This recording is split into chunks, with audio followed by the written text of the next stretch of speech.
Iran ఒకప్పుడు ఇజ్రాయెల్తో దోస్త్ మేరా దోస్త్ అన్నట్లుగా ఉండేది. కానీ కాలం ఎప్పుడూ ఒకేలా ఉండదు కదా. ఇవాళ మిత్రులు అనుకున్నవారు శత్రువులు అవుతారు, శత్రువులు అనుకున్నవారు మిత్రులు అవుతారు. ఇందుకు ఇరాన్ ఇజ్రాయెల్ ఏమాత్రం అతీతం కాదు. ప్రస్తుతం ఈ రెండు దేశాల మధ్య యుద్ధం భీకరంగా సాగుతోంది. అమెరికా సపోర్ట్తో ఇజ్రాయెల్ పై చేయి సాధించడం అందరూ ఊహించేదే. మరి ఇరాన్ పరిస్థితి ఏంటి? ఆ దేశాన్ని కాపాడేదెవరు?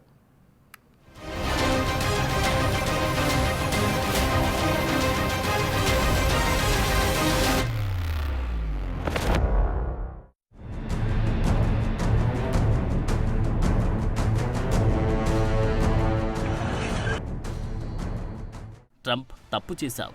ఇరాన్ ఎప్పటికీ సరెండర్ కాదు. పోరాడతాం, తిరగబడతాం, మా జోలికొస్తే అమెరికా పైన దాడి చేస్తాం, ఇజ్రాయెల్ను కఠినంగా శిక్షిస్తాం, గుణపాఠం చెబుతాం, రక్తానికి రక్తం, ప్రాణానికి ప్రాణం. ఇప్పుడే అసలైన యుద్ధం మొదలైంది. ఇది ఇరాన్ సుప్రీం లీడర్ ఖమేనీ సూటి ఘాటు వార్నింగ్. అవును, ఇజ్రాయెల్ ఇరాన్ మధ్య యుద్ధం మరో లెవెల్కు చేరుకున్నట్లే కనిపిస్తోంది. ఆ రెండు దేశాల యుద్ధాన్ని ఆపేందుకు ఎవరు ముందుకు రావడం లేదు. ఇరాన్కు ఇస్లామిక్ కంట్రీస్ సపోర్ట్ ఇస్తున్నాయి, అంతే.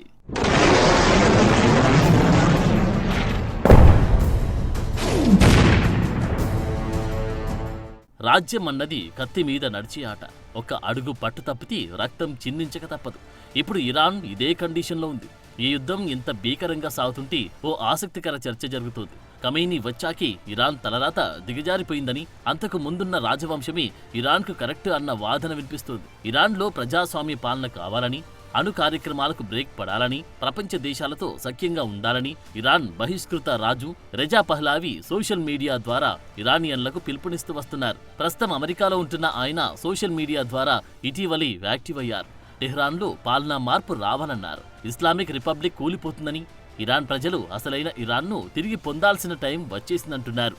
అయతుల్లా అలీ ఖమేనీ బంకర్లు దాక్కున్నాడని, దేశంపై నియంత్రణ కోల్పోయిందన్నారు.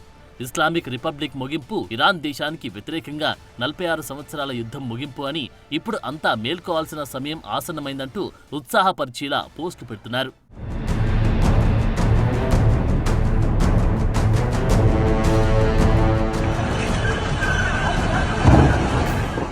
ఈ యుద్ధ సమయంలో ఇరాన్కు కొత్త పాలన అవసరమన్న చర్చ జరుగుతోంది.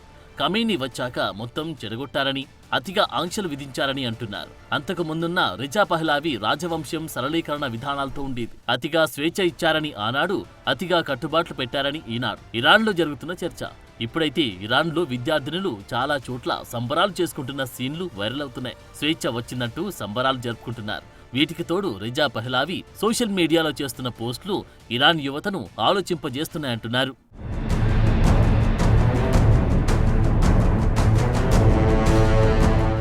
సో అంతా కోరుకుంటున్నట్లు రెజా పహ్లావి రాజవంశం ఇరాన్కి తిరిగి వస్తుందా? బహిష్కృత రాజు రెజా పహ్లావి ఇరానియన్లకు సందేశం బలంగా పనిచేస్తుందా? ఇరాన్ భవిష్యత్తు ఉజ్వలంగా ఉండబోతుందా? ఇదే చర్చ జరుగుతోంది. 1979లో ఇస్లామిక్ విప్లవం తర్వాత షా రాజవంశం పతనమై పహ్లావి కుటుంబం ఇరాన్ విడిచి వెళ్లినప్పటి నుంచి అక్కడ రాజకీయ గందరగోళం కొనసాగుతుంది. ఇప్పుడు బహిష్కృత రాజు రెజా పహ్లావి ఇరాన్ ప్రజలకు వరుసగా మెసేజ్లు పంపుతున్నారు. దేశ భవిష్యత్తు గురించి పాజిటివ్ సిగ్నల్స్ ఇస్తున్నారు.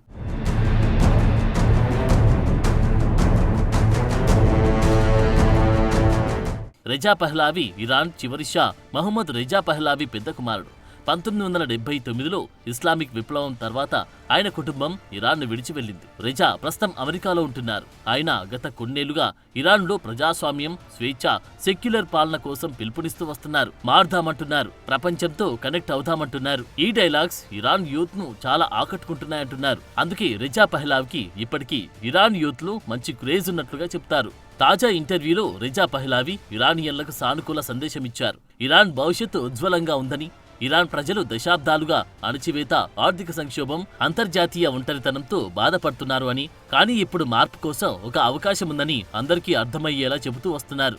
ఇది ఇరాన్లో ప్రజాస్వామ్యం వస్తేనే సాధ్యమవుతుందంటున్నారు. ఇరాన్లో ప్రస్తుతం ఇస్లామిక్ రిపబ్లిక్ వ్యవస్థను ప్రజాస్వామిక లౌకిక పాలనతో రీప్లేస్ చేయాలంటున్నారు. ఇరాన్లో యువత, ముఖ్యంగా మహిళలు స్వేచ్ఛ కోసం నిరసనలు చేస్తున్నారని, వారి ఆకాంక్షలు దేశ భవిష్యత్తును నిర్మిస్తాయన్నారు. అంతేకాదు విదేశాల్లో ఉంటున్న ఇరానియన్లు, అంతర్జాతీయ సమాజం ఇరాన్లో మార్పుకు సపోర్ట్ ఇవ్వాలంటున్నారు.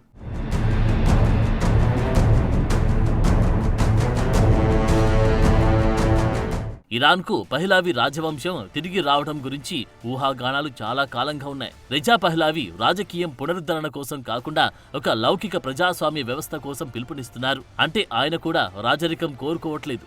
ఇరాన్కు స్వేచ్ఛ, అంతర్జాతీయంగా ఒంటరితనం వద్దంటున్నారు. ఇవి ఇరానియన్ల మనసుకు తాకుతున్నాయి. ఇరాన్ యువతలో రెజా పహ్లావికి సపోర్ట్ పెరుగుతుందని కొన్ని సర్వేలు సూచిస్తున్నాయి. కానీ ఇస్లామిక్ రిపబ్లిక్ డామినేషన్ ముందు ఇది వర్కౌట్ కావడం లేదు. ఇరాన్ ప్రభుత్వం రెజా పహ్లావిని ఒక తిరుగుబాటు వ్యక్తిగా చూస్తూ ఆయనను విదేశీ శక్తుల ఏజెంట్గా ఆరోపిస్తోంది. ఇరాన్ సుప్రీం లీడర్ ఖమేనీ బతికి ఉండగా రెజా పహ్లావి ఇరాన్కు రావడం కష్టంగానే కనిపిస్తోంది.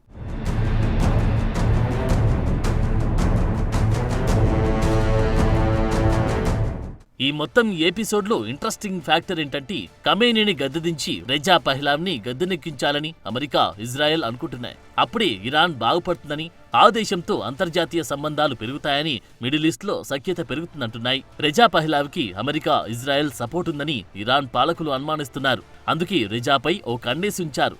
ఇరాన్ ప్రస్తుతం ఆర్థిక సంక్షోభం, అంతర్జాతీయ ఆంక్షలు, అంతర్గత నిరసనలతో సతమతమవుతుంది. 2022లో మహ్సా అమీనీ మరణం తర్వాత మహిళల హక్కుల కోసం, స్వేచ్ఛ కోసం నిరసనలు తీవ్రమయ్యాయి. ఈ నేపథ్యంలో రెజా పహ్లావి ఒక ప్రత్యామ్నాయ నాయకత్వంగా మారుతున్నారన్న చర్చ జరుగుతుంది. అయితే ఇస్లామిక్ రిపబ్లిక్ బలమైన సైనిక, రాజకీయ నియంత్రణ, డామినేషన్ ఈ మార్పులను ఎప్పటికప్పుడు అడ్డుకుంటున్నాయి.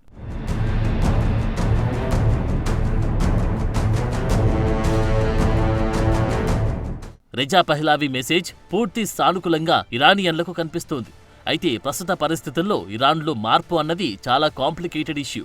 సో రెజా రాజకీయ ఉద్యమాన్ని నడిపించగలరా, లేదంటే దూరంగానే ఉండిపోతారా అన్నది ఇరాన్, ఇజ్రాయెల్ యుద్ధ ఫలితాలు తేల్చబోతున్నాయి. ఇరాన్ ప్రజలు, ముఖ్యంగా యువత, స్వేచ్ఛ, మెరుగైన జీవనం కావాలనుకుంటున్నారు. రెజా పహ్లావి ఈ ఆకాంక్షలకు ఒక ఆశాదీపంగా మారినా ఆశ్చర్యపోనవసరం లేదు. రెజా పహ్లావి ఇరానియన్లకిచ్చిన మెసేజ్ వారిలో భవిష్యత్పై ఆశ, యూనిటీని ప్రేరేపిస్తుంది.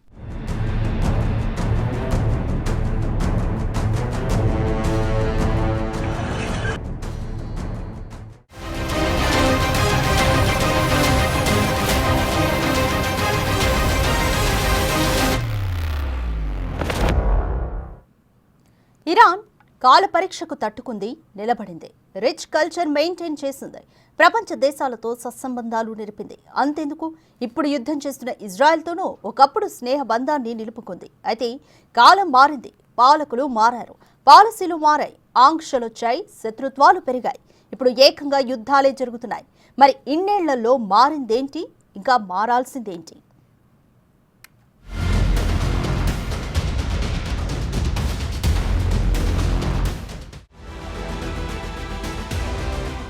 హిస్టరీలో ఇరాన్ పేరు పర్షియా. రిచ్ కల్చర్, సంపన్న దేశం. ఇరాన్ను షాస్ అని చక్రవర్తులు పాలించారు. 20వ శతాబ్దంలో పహ్లావి రాజవంశంతో ఇది ముగిసింది. 1979 ఇస్లామిక్ విప్లవంతో పహ్లవీల పాలన ముగిసింది. వీరి కాలంలో మౌలిక సదుపాయాలు, రాజకీయ సత్సంబంధాలు, అంతర్జాతీయంగా మంచి పొజిషన్ తీసుకొచ్చారు. షాలు 1979 వరకు ఇజ్రాయెల్తో అధికారిక దౌత్య సంబంధాలు కొనసాగించారు. పక్కపక్క దేశాలు కావడంతో మంచి ఫ్రెండ్షిప్ మెయింటైన్ చేశారు. ఇస్లామిక్ రిపబ్లిక్ పాలన వచ్చాక మొత్తం మారిపోయింది. పచ్చగడ్డి వేస్తే బగ్గుమనే పరిస్థితులు తీసుకొచ్చారు. ఇజ్రాయెల్, ఇరాన్ వివాదం పెరుగుతూ ఉండడంతో మహమ్మద్ రెజా షా కుమారుడు రెజా పహ్లావి టెహ్రాన్లో పాలనలో మార్పు కోసం పిలుపునిస్తూనే ఉన్నాడు. గతేడాది సెప్టెంబర్లో జరిగిన ఇజ్రాయెల్ అమెరికన్ కౌన్సిల్ సమ్మిట్లో పాల్గొన్న ఆయన ఖమేనీ పాలనను అంతం చేయాలని, స్వేచ్ఛా ప్రపంచంతో ఇజ్రాయేలీలతో స్నేహపూర్వకంగా ఉండాలన్నారు. ఇరాన్ను ఖమేనీ బలవంతంగా యుద్ధంలోకి లాగడన్నారు. ఖమేనీ ప్రభుత్వం ఏ క్షణమైనా కూలిపోవచ్చని, ఇరాన్ను తిరిగి పొందాలని తాను అండగా ఉంటానన్నారు. ఇరాన్ సైన్యం, పోలీసులు, భద్రతా దళాలు ప్రస్తుత ప్రభుత్వానికి మద్దతివ్వొద్దని, ప్రజాస్వామ్య పాలకుడికి సపోర్ట్ ఇవ్వాలన్నారు. 1794 నుంచి 1925 వరకు ఇరాన్ను పాలించిన ఖజర్ రాజవంశం అంతర్గత అస్థిరత, విదేశీ జోక్యంతో ముగిసింది. అఘా మహమ్మద్ ఖాన్ ఖజర్ స్థాపించిన ఈ రాజవంశం అధికారాన్ని కేంద్రీకరించింది, కానీ దేశాన్ని ఆధునీకరించడానికి చాలా కష్టపడింది. 19వ శతాబ్దం అంతటా ఇరాన్లోని ఎక్కువ శాతం భూముల్ని రష్యాకు కోల్పోయింది. బ్రిటన్, ఇతర యూరోపియన్ శక్తుల ప్రభావం పెరిగింది. అవినీతి, బలహీనమైన పాలన, ఆర్థిక దుర్వినియోగంతో ఖజర్ రాచరికం పట్టు సడలింది. సంస్కరణల కోసం డిమాండ్ పెరగడంతో 1906 రాజ్యాంగ విప్లవానికి దారితీశాయి. ఇది తిరుగుబాటుకు దారితీసి 1925లో రెజా షా పహ్లావి పట్టాభిషిక్తుడయ్యాడు. ఇరాన్ చివరి పాలక కుటుంబం పహ్లావీలు. 1925లో మాజీ సైనికాధికారి అయిన రెజా షా పహ్లావి ఖజర్ రాజవంశాన్ని పడగొట్టి అధికారంలోకి వచ్చారు. రెజా షా రోడ్లు, స్కూళ్లు, కేంద్రీకృత సైన్యాన్ని నిర్మించడం వంటి విస్తృతమైన ఆధునీకరణ ప్రయత్నాలు ప్రారంభించారు. కానీ అతని నిరంకుశ పాలన, నాజీ జర్మనీతో పొత్తు, 1941లో రెండో ప్రపంచ యుద్ధంలో మిత్ర రాజ్యాల శక్తులతో బలవంతంగా పదవీ విరమణ చేయాల్సి వచ్చింది. ఆయన తర్వాత ఆయన కుమారుడు మహమ్మద్ రెజా షా పహ్లావి 1941 నుంచి 1979 వరకు పాలించాడు. ఈ కాలంలో ఇరాన్ చాలా అడ్వాన్స్ అయింది. మహిళలకు స్వేచ్ఛ కూడా ఇచ్చారు. పాశ్చాత్యీకరణగా మారిందని, ఇస్లామిక్ సాంప్రదాయ విలువలకు ముప్పు అన్న విమర్శలు కూడా వచ్చాయి. రాజకీయ అణచివేత, ఆర్థిక అసమానతలతో 1970లలో నిరసనలు పెరగడంతో పహ్లావి కుటుంబం ఇరాన్ నుంచి పారిపోయింది. అప్పుడే ఖమేనీ ప్రవాసం నుంచి తిరిగి వచ్చి ఇస్లామిక్ రిపబ్లిక్ ని స్థాపించాడు, సుప్రీం లీడర్ అయ్యాడు. ఇప్పటికీ ఆయనే కంటిన్యూ అవుతున్నారు. మహమ్మద్ రెజా షా 1980లో ఈజిప్ట్లో మరణించగా అతని కుమారుడు రెజా పహ్లావి రాచరికం కోసం కాకుండా లౌకిక ప్రజాస్వామ్యం కోసం ప్రయత్నిస్తున్నారు. అమెరికాలో ఉంటున్న రెజా పహ్లావి సింహాసనం కోసం కాకుండా ప్రజాస్వామ్య పాలన రావాలని కోరుకుంటున్నారు.